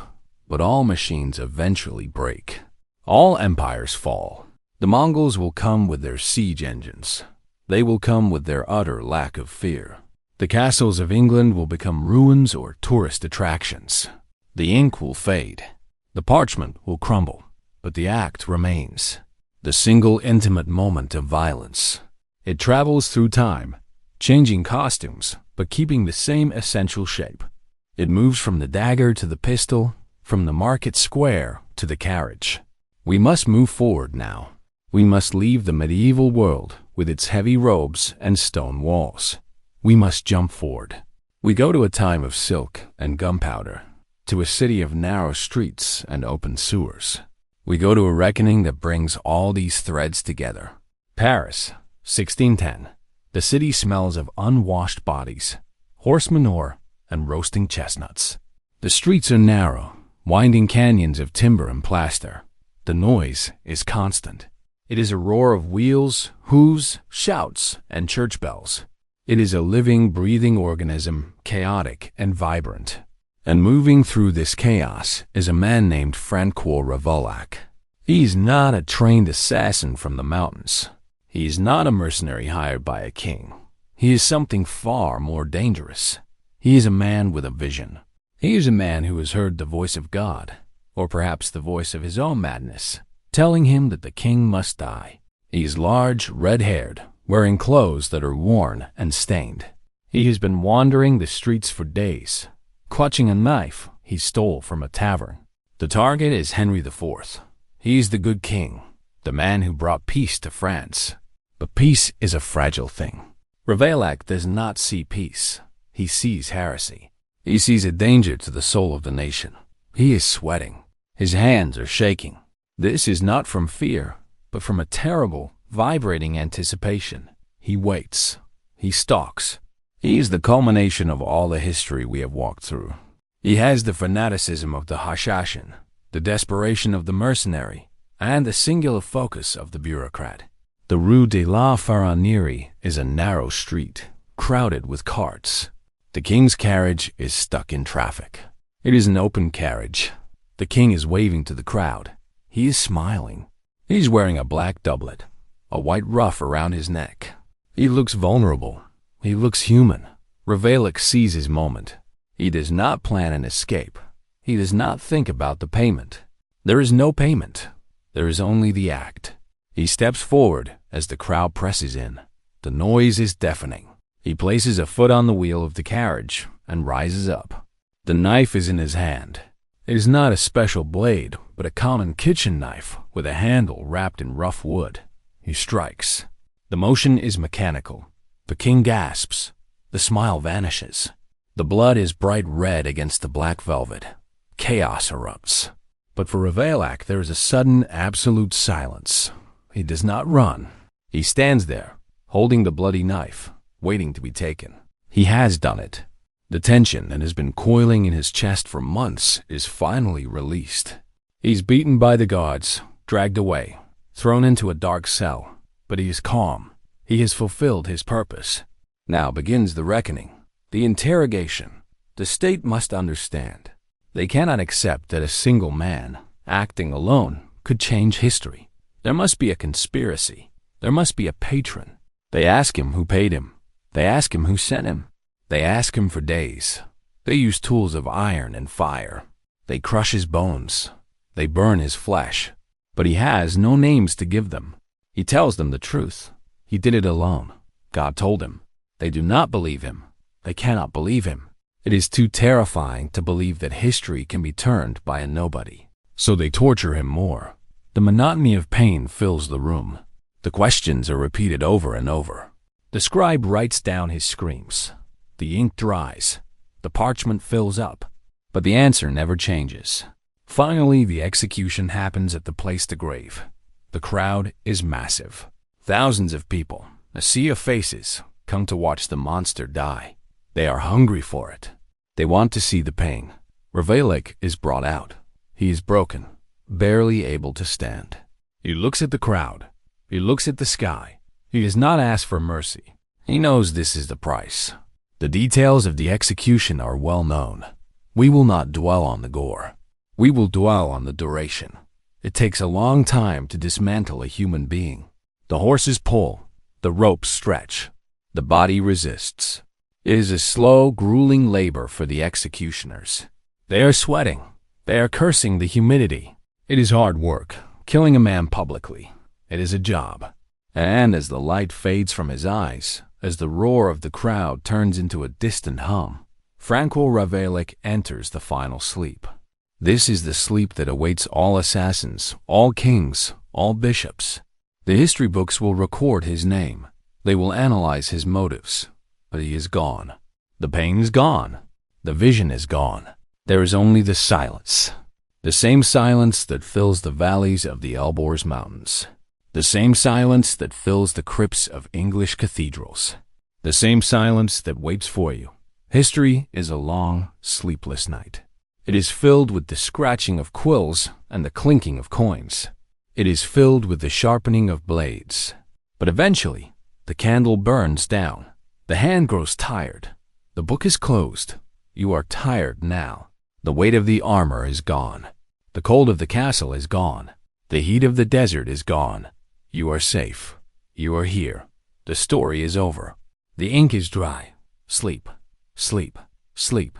We leave the mud of the roadside ditch behind us now, ascending from the cold reality of the executioner to the warm, stagnant air of the administrator. High above the struggles of the mercenary, enclosed within thick walls of limestone and granite, sits the architect of these quiet deaths. The perspective shifts from the hand that holds the knife to the hand that holds the seal. Here, in the upper chambers of the royal keep, the air is heavy with the scent of beeswax candles, dried herbs, and the musk of expensive fur. King John of England does not sleep well. Though his bed is piled high with down feathers and covered in coverlets of silk imported from the East, he sits in his private solar, a room designed for comfort, but plagued by drafts that whistle through the arrow slits. The stone walls are covered in tapestries depicted with hunting scenes, the woven threads damp from the humidity that clings to the English air. He pulls his robe tighter around his chest, feeling the scratch of the gold embroidery against his skin. The business of a kingdom is a tedious affair, composed not of battles and glory, but of lists, ledgers, and inventories. The king spends his days surrounded by clerks, men with ink-stained fingers and bent spines, who record every bushel of wheat and every barrel of wine. The room is filled with the sound of their industry, a ceaseless scratching of goose-feather quills against the stretched skin of sheep. It is a dry, rhythmic sound, like the scurrying of mice, marking the passage of time in increments of debt. On the heavy oak table before him lies a roll of parchment, the edges curled and yellowed, held open by a weight of polished brass. The surface of the vellum is not smooth. It has a grain, a texture that catches the ink and holds it fast. The king traces a line of text with a finger adorned with a heavy ruby ring, the gemstone cool against the warmth of his hand. He is reading a list of expenses, a mundane catalogue of the castle's needs, from roof repairs to lamp oil. Buried within these innocuous entries, hidden between the cost of firewood and the wages of the cooks, is a single line regarding a payment for secret service. It is written in the same steady hand, with the same black ink, indistinguishable from the purchase of salted fish. The king stares at the entry, his eyes tired and rimmed with red from the smoke of the hearth. There is no flourish to the letters, no dramatic underlining to indicate that this sum of silver has purchased a man's life. He dips his own quill into the inkwell, a liquid thick and dark, smelling faintly of iron and gum arabic. The movement is practiced, a mechanical gesture born of signing thousands of documents over the course of a long and difficult reign. He does not think of the man who will die because of this signature. He thinks of the cramp in his wrist and the dull ache in his lower back. The death is an abstraction, a problem of logistics to be solved with the application of treasury funds. The clerk approaches with a stick of sealing wax and a small candle, the flame flickering in the draught that snakes across the table. The wax is heated until it bubbles, releasing a sharp, resinous odor that briefly overpowers the smell of the damp rushes on the floor. A drop of red wax falls onto the parchment, spreading into a perfect circle, hot and viscous. The king presses his signet ring into the soft material, watching as the gold bites into the wax, leaving behind the image of 3 lions. Once the wax cools and hardens, the deed is done, sealed with the authority of the crown and the indifference of the bureaucracy. The roll is allowed to snap shut, hiding the entry from view, and is placed onto a pile of identical scrolls waiting to be filed away. The king leans back in his chair, the wood creaking under his weight, and rubs his temples where a headache has begun to throb. The violence he has authorized is distant, sanitized by the rituals of governance and geography. He stands and walks to the narrow window, looking out over the gray expanse of the castle courtyard below. The glass is thick and distorted, warping the figures of the guards patrolling the battlements into indistinct shapes of steel and leather. It is raining again, a steady, miserable drizzle that turns the bailey into a sea of brown mud. He can hear the faint ring of a blacksmith's hammer from the workshops, a lonely metallic sound that echoes off the wet stones. The life of a patron is a life of waiting, a passive existence defined by the time it takes for news to travel along muddy roads. He cannot speed the assassin's horse. He cannot guide the assassin's hand. He can only wait for the return of a messenger. This lack of control gnaws at him, a subtle anxiety that sits in his stomach like a stone. He turns away from the window, the heavy velvet of his mantle sweeping across the floor, gathering dust and dried rush stems in its wake. In the corner of the room stands a small altar, draped in a cloth of purple linen and adorned with a silver crucifix. The king approaches it slowly, his knees protesting as he lowers himself onto the padded prayer cushion. The velvet of the cushion is worn smooth in 2 patches, evidence of the hours he has spent in supplication. He clasps his hands together, the skin dry and papery, and bows his head towards the cold metal of the cross. He prays for the safety of his soul, murmuring the Latin verses that he learned as a boy in the abbey. The words are familiar, a comforting cadence that requires no thought, allowing his mind to wander even as his lips move. He asks for forgiveness, for strength, for the destruction of his enemies, blending the spiritual and the political into a single petition. There is no contradiction in his mind between the order he just signed and the prayer he now offers. Both are necessary duties of his station. The incense burner on the altar has long since gone cold, leaving a faint lingering scent of frankincense that mingles with the smell of the damp stone. The chapel is quiet, insulated from the noise of the castle by the thickness of the walls, creating a bubble of silence. In this silence, the king feels a profound sense of isolation, a loneliness that no amount of courtiers or servants can alleviate. He's the head of the body politic, and like the head, he is separated from the hands. He rises from the cushion, his joints popping in the stillness, and calls for his chamberlain to bring wine. The servant appears from the shadows of the doorway, a silent figure in drab wool, carrying a silver goblet on a tray. The wine is sweet and spiced with cloves, warmed over the fire to ward off the chill of the afternoon. The king drinks deeply, the heavy liquid coating his throat and settling warmly in his stomach, dulling the sharp edges of his anxiety. He returns to the table, to the endless stacks of parchment that represent the governance of his realm. There are letters from bishops complaining of tithes, petitions from barons demanding land, and reports from sheriffs regarding local disputes. Each document requires his attention, his judgment, his seal, a relentless tide of administrative trivia that threatens to drown him.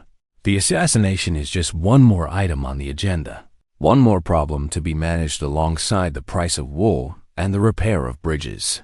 The sun begins to set, casting long, distorted shadows across the floor of the solar, turning the room into a cavern of gray and black. The clerks light more candles, their movements efficient and quiet, creating pools of yellow light that struggle against the encroaching darkness. The king's eyes are heavy, the strain of reading by candlelight causing them to water and blur. He longs for sleep, but he knows that sleep will be elusive, chased away by the worries that plague him in the dark. Historically, the relationship between the crown and the assassin was not one of whispers in dark alleys, but of formalized, documented transactions. In the records of the English Chancery, there are grants of land given to men for services that are never fully explained. A manor in the countryside, a title of minor nobility, a pardon for past crimes, these were the currencies of death. The king did not pay in sacks of gold that could be stolen. He paid in the enduring stability of property. Imagine the parchment deed, the skin of the animal stretched and scraped until it is white and smooth. The scribe writes the name of the assassin, not as a killer, but as a beloved servant of the crown. The land is described in excruciating detail. The boundaries of the stream, the location of the old oak tree, the rights to the mill. It is a legal fiction, a way of laundering blood into soil, transforming a murder into a respectable estate. The king signs this deed as well, granting a tract of fertile farmland to a man who specializes in the severing of arteries. The transaction is complete. The killer has his reward, and the king has his denial. If the deed is ever questioned, it is simply a reward for loyalty, a standard practice of royal patronage. The true nature of the service is known only to the king, the recipient, and the silent God who watches from the altar. Outside, the wind picks up, howling around the corners of the keep and rattling the wooden shutters against the stone. The castle feels like a ship at sea, battered by the elements, a vast groaning structure of timber and rock. The king feels the vibrations of the storm through the soles of his boots, a deep, resonant shuddering. He's safe within these walls, protected by layers of masonry and guards, yet he feels a vulnerability that he cannot shake. He walks through the corridors of the palace, his footsteps echoing on the flagstones, accompanied by the rustle of his heavy robes. The guards snap to attention as he passes, their armor clinking, their faces hidden behind the visors of their helms. They are statues of steel, anonymous and interchangeable, sworn to protect the body of the monarch. He does not look at them. They are part of the architecture, as essential and uninteresting as the pillars that hold up the roof. He arrives at the great hall for the evening meal, a vast cavern of a room filled with the smoke of roasting meat and the chatter of courtiers. The tables are laden with platters of capon, lampreys stewed in wine, and loaves of fine white bread. The air is thick with the smell of grease and unwashed bodies, masked by the scent of lavender strewn on the floor. He takes his seat at the high table, looking down upon the assembly of knights and ladies who eat at his expense. They are eating, drinking, laughing, their mouths greasy with fat, their goblets overflowing with red wine. The king watches them with a detached cynicism, knowing that any one of them could be a traitor, any one of them could be bought. He picks at his food, a piece of roasted pheasant tastes like ash in his mouth. His appetite has been ruined by the day's business, by the ink and the wax and the endless, grinding weight of the crown. The musicians in the gallery begin to play, a mournful tune on the lute and the viol that drifts down over the noise of the diners. The music is slow and repetitive, a cycle of notes that mirrors the cycle of the king's days. He closes his eyes for a moment, letting the sound wash over him, trying to find a moment of peace in the cacophony. But there is no peace, only the knowledge of what he has set in motion. He thinks of the bishops, the men of God who sit in their own palaces, wearing robes of silk and mitres of gold. They, too, are patrons of this dark art, though they cloak their actions in the language of theology. He remembers a meeting with a cardinal, a man with soft hands and hard eyes, who spoke of removing obstacles to the faith. The church has its own ledger, its own currency of absolution and excommunication, its own way of justifying the necessary sin. The bishop does not sign death warrants. He issues decrees against heresy, against tyranny, against the enemies of the church. The result is the same. A man is marked for death, his protection removed, his life forfeit. The king envies the bishop his moral certainty, the ability to frame political expediency as divine will. For the king, it is just business. For the bishop, it is a crusade, a holy duty that cleanses the soul even as it stains the hands. In the archives of the Vatican, as in the Tower of London, there are records of these transactions, filed away in dusty cabinets. Letters written in cipher, payments made to intermediaries, reports from spies in foreign courts. The ink is brown with age, the paper brittle, but the intent remains clear to those who know how to read it. History is built on these scraps of paper, on the orders given in quiet rooms by men who never touched a weapon in their lives. The meal ends and the king retires to his chambers, the noise of the hall fading behind him like a dying storm. His servants strip him of his heavy robes, the velvet and fur falling to the floor in a heap of expensive fabric. He stands in his linen shift, shivering slightly in the cool air of the bedroom, his body pale and scarred. The physical reality of the king is a disappointment. Stripped of his regalia, he's just a man, aging and weary. He climbs into the high bed, the mattress sinking under his weight, the curtains drawn tight to shut out the drafts. Darkness is absolute, a heavy, suffocating blanket that presses against his eyes. He lies on his back, staring up into the void, listening to the beating of his own heart. It is a slow, steady rhythm, a drumbeat that counts down the minutes of his reign, the minutes of his life. Somewhere in the kingdom, under the same dark sky, the assassin is moving, or waiting, or sleeping. The king tries to imagine him, but the image is blank, a faceless shadow in the night. They are connected, the king and the killer, bound together by the ink on the parchment and the silver in the purse. One commands and one obeys, but both are trapped in the same web, the same inexorable logic of power. The stone of the castle absorbs the cold of the night, radiating it inward, chilling the air within the bed curtains. The king pulls the furs up to his chin, seeking warmth, seeking oblivion. He thinks of the list of expenses, the repair of the roof, the salted fish, the Secret Service. It is all just paperwork in the end, the sorting of the world into rows and columns, the imposing of order upon chaos. He drifts towards sleep, his mind unraveling the knots of the day, the voices of the clerks fading into a distant murmur. The scratching of the quill ceases. The smell of the wax dissipates. There is only the dark and the silence and the knowledge that the deed is done. The king sleeps, but it is a shallow, restless sleep, filled with the ghosts of men he never met, men whose names he has already forgotten. The night deepens. The castle settles. The guards walk their rounds on the battlements, their boots crunching on the whetstone.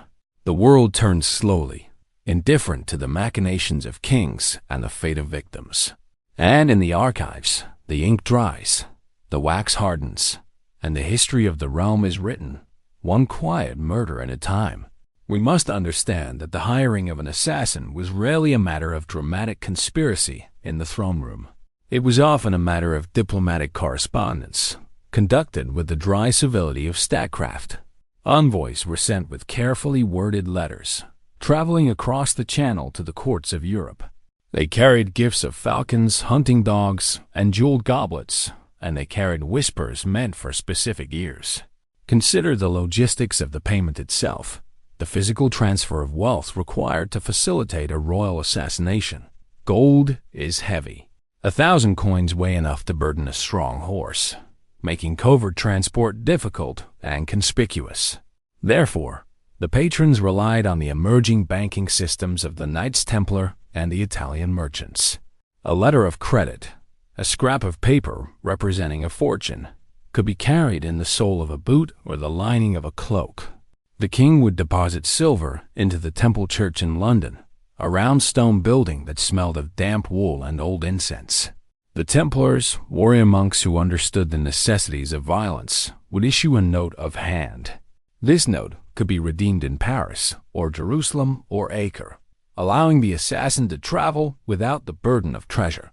The bureaucracy of finance was the invisible nervous system of the assassination trade, silent and efficient. It is strange to think of the Templars, men sworn to protect pilgrims, acting as the bankers for political murder. Yet, in the medieval world, the lines between holiness and warfare, between banking and butchery, were hopelessly blurred. They stood behind their counters, weighing coins on brass scales, their faces hidden in the shadows of their hoods. They did not ask questions. They only verified the seals and recorded the transactions in their massive, leather-bound ledgers. The patron, be it a king or a duke, remained detached from the sordid reality of the act itself. He dealt in concepts, in maps, in the shifting borders of influence. When he looked at a map, he did not see villages and fields. He saw assets and liabilities. The person to be removed was simply a liability, a red mark on the parchment that needed to be erased.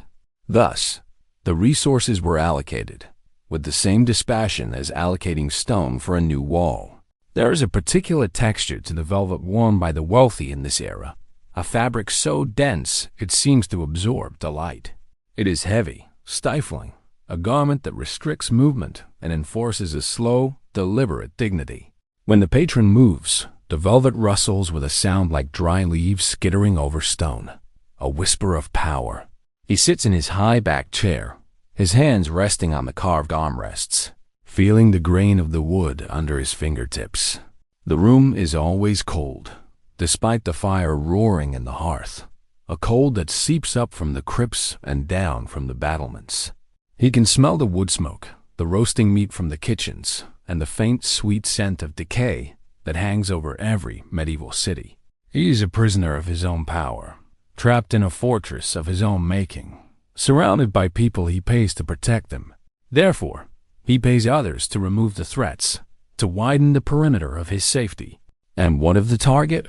The patron rarely thinks of the target as a human being with a family, a history, a fear of death. The target is a piece on a chessboard, a wooden figure that blocks the movement of the king's bishop or knight. To knock the piece off the board is not cruelty, it is strategy. It is the necessary logic of the game, a game played in silence in the flickering light of tallow candles. The quill dips, the ink flows, the seal is pressed, the letter is folded. The rider mounts his horse in the courtyard, his breath steaming in the cold air. The gates creak open, the iron hinges groaning, and the rider disappears into the mist. The patron watches from his window, then turns back to his fire, rubbing his hands together to chase away the chill. The machinery is in motion. There is nothing more to be done. We move now, drifting across the continents, leaving the cold stone keeps of England for the dry, sun-baked fortresses of the East. The psychology of the patron remains the same, the desire for control, the use of proxies, but the method evolves. Here, in the mountains of Persia, the transaction is not merely financial. It is spiritual.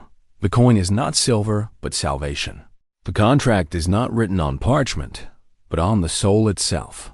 This brings us to the most famous patrons of all, the masters who gave the assassins their name, the Order of Assassins, the Nizari Ismailis. They did not hide in the shadows of a bureaucracy. They built a bureaucracy of shadows. They constructed a system where death was not a service to be bought, but a sacrament to be performed. The shift is subtle but profound, from the mercenary to the martyr. Imagine the landscape changing as we travel. The green, wet hills of Europe fade into the arid, rugged peaks of the Elborz Mountains. The air grows thin and sharp. The sky turns a hard, brilliant blue. The smell of damp earth is replaced by the scent of dust, sage, and hot stone. Here, perched on a rock face that defies gravity, sits the fortress of Alamut, the eagle's nest. It is a place of absolute isolation, cut off from the world below by sheer cliffs and treacherous paths. The wind howls constantly here, a relentless force that scours the stone and whips the robes of the faithful. There is no luxury here, no velvet or gold chains. There is only the discipline of the mountain, the hardness of the rock, and the clarity of the mission. The patron here is not a king in a palace, but an old man on a mountain. Hassan-I Sabah, the founder, the grandmaster, the first true architect of the sleeper cell. He does not wear a crown. He wears the white turban of a scholar. He does not sit on a throne. He sits on a simple rug, surrounded by books and maps. His power does not come from land deeds or treasury chests, but from the absolute devotion he commands. He has engineered a weapon far more dangerous than a mercenary with a knife. He has engineered the human mind. The fortress of Alamut is a hive of activity, but it is a quiet, orderly activity. There are libraries filled with scrolls on mathematics, astronomy, and theology. There are gardens terraced into the cliffside, where medicinal herbs are grown with precise care. There are training grounds where young men practice the art of stillness, standing for hours in the burning sun without moving a muscle. It is a monastery of death, a university of elimination. The legends tell us of a paradise, a garden of earthly delights used to trick the assassins into obedience. They speak of hashish, of wine, of beautiful women, a drugged fantasy designed to enslave the will. But the history, the boring logistical history, tells a different story.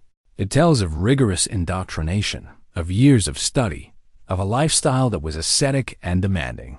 The hashish was likely a slur by their enemies, a way to dismiss their discipline as madness. In reality, the conditioning was boring. It was repetitive. It was the breaking down of the self through routine. The young recruits, the Fidei, were not drugged. They were educated. They learned the languages of their enemies. They learned the customs of foreign courts. They learned to dress like merchants, to pray like monks, to speak like soldiers. They were actors preparing for the final performance of their lives. Hasan-i Sabah sits in his tower, looking out over the vast brown expanse of the valley. He's writing a treatise on the nature of authority. He believes that the current rulers, the Seljuk Turks, the caliphs in Baghdad, are corrupt usurpers. To remove them is an act of piety.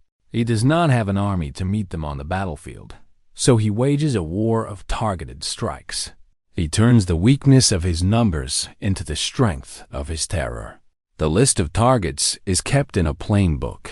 There are no prices listed next to the names, for the Fidei accept no payment. The reward is the act itself. The patron here does not need to launder money or hide the paper trail. He announces the death before it happens. He pins a note to the Sultan's pillow while he sleeps, a terrifying intimacy that says, "I could have killed you tonight. Change your ways, or the next time I will not leave a note." This is psychological warfare conducted with surgical precision. The threat of the assassin is as powerful as the blade itself. The fear of the unseen shadow paralyzes entire armies, freezes the ink in the vizier's quill. The old man of the mountain does not need to kill 1,000 men. He only needs to kill one in the right place, at the right time, in front of the right crowd. The sensory world of Alamut is one of stone and wind. The walls are cold to the touch, rough-hewn from the living rock of the mountain.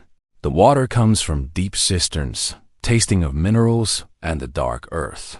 The food is simple flatbread, goat cheese, dried figs, eaten in silence in the communal mess hall. The only sound is the wind, the low chanting of prayers, and the occasional scrape of a sandal on the grit. The recruit stands on the edge of the rampart, looking down into the abyss. He is learning to conquer the fear of falling, the fear of death. He is told that his life is a vessel, a tool to be used for the greater good. He breathes in the thin, cold air, filling his lungs, slowing his heart. He is becoming a stone. He is becoming a shadow. He is becoming a weapon. The patron watches him from the window. He sees the stillness in the young man's posture. He nods once. The training is working. The transaction is taking place, not in a ledger, but in the neural pathways of the recruit's brain. The identity is being erased, replaced by the mission. The you that existed before, the boy who played in the village, who loved his mother, is being systematically dismantled.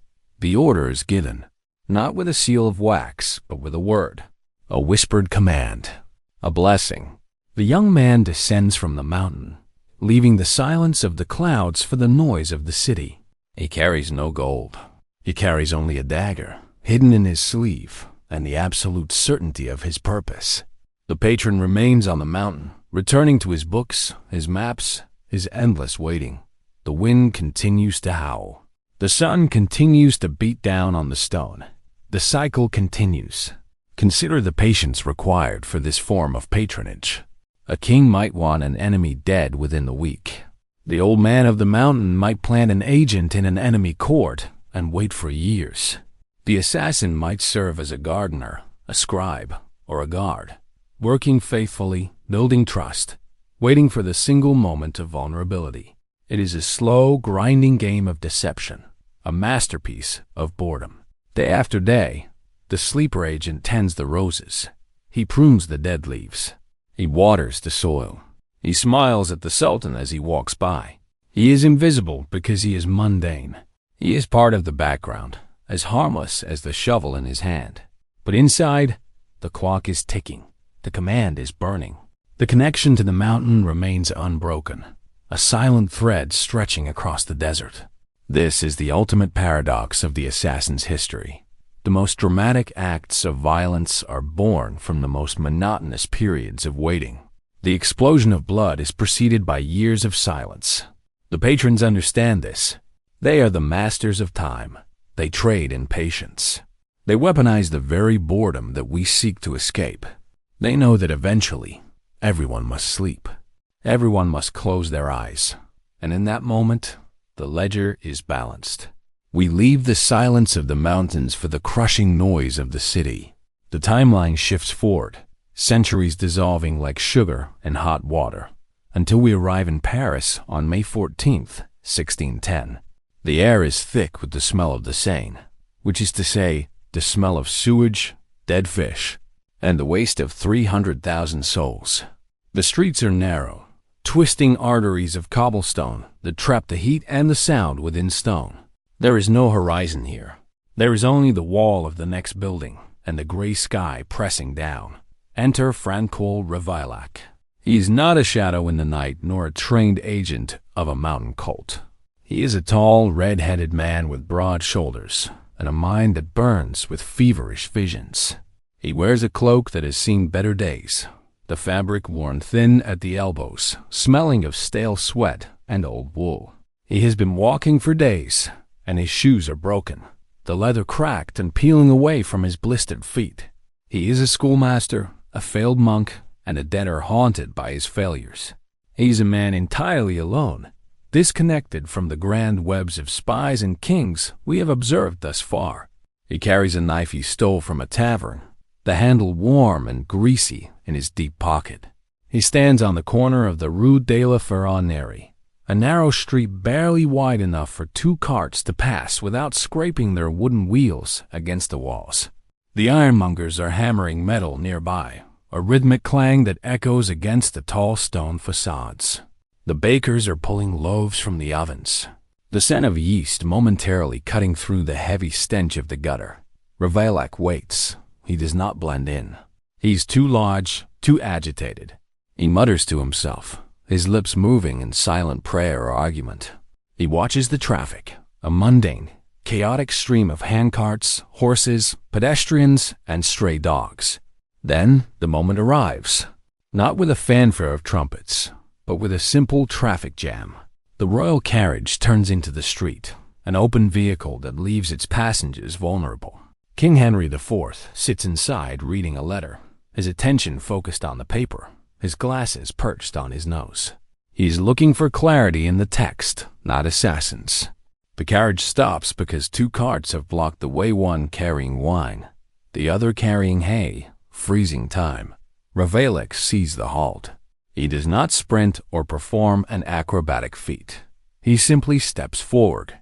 The distance is negligible. He places a foot on the wheel of the carriage, the iron rim digging into his soul. He leans in. The smell of the king is perfume and leather. The smell of Ravaillac is road dust and desperation. The knife comes out in a clumsy, brutal motion. Once, twice. The king cries out, but his voice is swallowed by the noise of the street. It is over in seconds. There is no duel. There is no speech. Just the dull thud of metal into flesh and the sudden confusion of the guards. The immediate aftermath is not silence, but a roar. Ravaillac does not try to flee. He does not have an escape plan, for he did not expect to survive the act. He stands there, the knife still in his hand, until a gentleman of the entourage strikes the bloody weapon away. The mob begins to form, a living organism of anger and curiosity. They want to tear him apart and render him into nothingness right there on the cobblestones. But the guards intervene. They drag him away, not to save him, but to preserve him for the questions. He's hauled through the streets, bruised, his cloak torn, his red hair wild and matted. He's taken to the conciergerie, a damp stone bowl beneath the palace of justice. The walls weep moisture. The floor is slick with slime. He is thrown into a cell that smells of ancient fear. Here, the true torture begins. It is not just the rack or the boot, though those will come. It is the relentless, grinding repetition of the interrogation. The commissioners arrive. Men in dark robes with parchment and quills. They want a narrative. They want a conspiracy. They cannot accept that a king was unmade by a single man. Who sent you? They ask. The scribe dips his pen. The scratch of the nib is loud in the stone room. No one, Ravaillac answers. His voice is hoarse. Who paid you? They ask. No one, he says. They ask it again and again. For days, they deprive him of sleep. They shine lanterns in his eyes. They strip him naked and bind him to the stone bench. They want a name to fill the ledger. He tells them of his visions. He speaks in circles, quoting scripture, weeping, then falling into a catatonic silence. The commissioners are frustrated. They are bored by his madness. They want the clean lines of political intrigue, and he offers them the messy sprawl of insanity. The air in the interrogation room grows stale. The candles burn down the nubs. The scribe's hand cramps. The repetition becomes hypnotic. Question, denial, question, denial. It is a cycle of bureaucracy applied to pain. Finally, the law accepts that there is no other name. The sentence is pronounced. It is the ultimate theater of the era. The date is set for May 27th. Ravaillac is taken from his cell. He is placed in a tumbril, a simple cart. The journey to the place de grave is slow. The crowds are immense. It seems as if every soul in Paris has come to watch. They hang from windows and climb onto steep roofs. The noise is a physical weight, a wall of jeers and screams. Ravaillac holds a crucifix. He does not look at the crowd. He looks at the wood of the cross, focusing on the grain, the texture, the simple reality of the object in his hand. The place de grave is a stage prepared for horror, but we will view it through the lens of fatigue. Ravaillac is exhausted. He has not slept in days. His body is a map of bruises from the prison. When he steps onto the scaffold, he does not feel fear so much as a heavy, dragging weariness. The executioner is a professional. He checks the ropes. He checks the horses. It is a logistical operation. The horses are strong, heavy draft animals, smelling of sweat and manure. They are hitched to Ravaillac limbs. The ropes are rough hemp. They bite deep into his wrists and ankles. He lies back on the wood. The sky above is indifferent, a pale, washed-out blue with drifting clouds. The process is slow. It is designed to be slow. The crowd watches, holding its breath. The horses pull. The ropes stretch, but let us look past the gore. Let us look at the internal state of the man. In this extremity of pain, there is a strange narrowing of the world. The politics vanish. The theology vanishes. There is only the sensation of the sun on his face, the grit of the scaffold against his back, and the absolute, consuming present moment. He has become the ultimate focal point of the state's power, yet he is escaping them. They can tear his body, but they cannot reach the silence within. The noise of the crowd turns into a distant ocean roar, a white noise that drowns out thought. He is entering a space where no king can rule. He is entering the final sleep. The crowd disperses as evening falls. The spectacle is over. The energy drains from the square. The executioners clean their tools. They wash the blood from the wood with buckets of river water. The water runs pink into the gutter, joining the filth of the city. The horses are led away, their work done, looking forward to hay and a warm stall. The grandeur of the regicide is reduced to these mundane tasks of cleanup. The janitors of history sweep the stage. The event is recorded in ledgers. Ink on paper. Ravaillac becomes a name in a book, a cautionary tale, a ghost story to frighten children. But the city remains. Paris settles into the night. The shutters are closed. The candles are extinguished. The king is dead, and a new king, a child, sits on the throne. The cycle resets. The bureaucracy grinds on. The spies write their reports. The assassins wait in the shadows. But for you, the listener, the history is finished. The violence has retreated into the safety of the past. It cannot touch you. You are not on the scaffold. You are not in the cold mud of the trench. You are not waiting in the rain. You are warm. You are safe. You are horizontal. You are at peace. Think of the layers of history we have traversed. The cold stone of the mercenary's floor. The heavy velvet of the king's robe. The thin, sharp air of the assassin's mountain. The roar of the Parisian crowd. They are all gone. They are dust. They are memory. They are merely textures in the dark. The urgency they felt, the hunger, the ambition, the fanaticism, it is all dissipated. It has lost its heat. It is as harmless as the pillow beneath your head. The ledger is closed. The debt is paid. The assassin's trade was to bring the eternal sleep to others. They were the merchants of silence. They trafficked in the end of things. But in this act, they remind us of the peace that follows the struggle. The struggle is the anomaly. The peace is the baseline. The noise is temporary. The silence is permanent. History is a brief interruption of a long, quiet slumber. The empires rise and fall. The swords clash. The coins change hands. But underneath it all is the steady, rhythmic breathing of the earth. You can feel that rhythm now. It is in your own breath. In, out, slow, steady. The details of the armor, the weight of the gold, the smell of the incense, let them fade. They are heavy, and you do not need them. You can lay them down. You can leave the knife on the table. You can leave the coin in the purse. You can leave the king to his worries and the spy to his watching. Their shift is over. Your shift is over. There is no one watching the door. There is no message to deliver. There is no target to acquire. The darkness of your room is not the darkness of the ambush. It is safe. It is the darkness of the womb, of the seed in the earth, of the deep ocean. It is a protective cloak, soft and weightless. The sounds of your world, the distant car, the hum of the refrigerator, the wind against the glass. These are the lullabies of the modern age. They are the proof that you are safe, that the chaotic history of violence has smoothed out into a predictable, boring safety. You have won the ultimate prize that the kings and assassins fought for, the right to rest without fear. Let the images dissolve. The red hair of Ravillac turns to mist. The stone walls of Alamut crumble into sand. The gold coins of King John melt into liquid light. The cold rain of the mercenary's post becomes a gentle, warm shower. Everything softens. Everything slows down.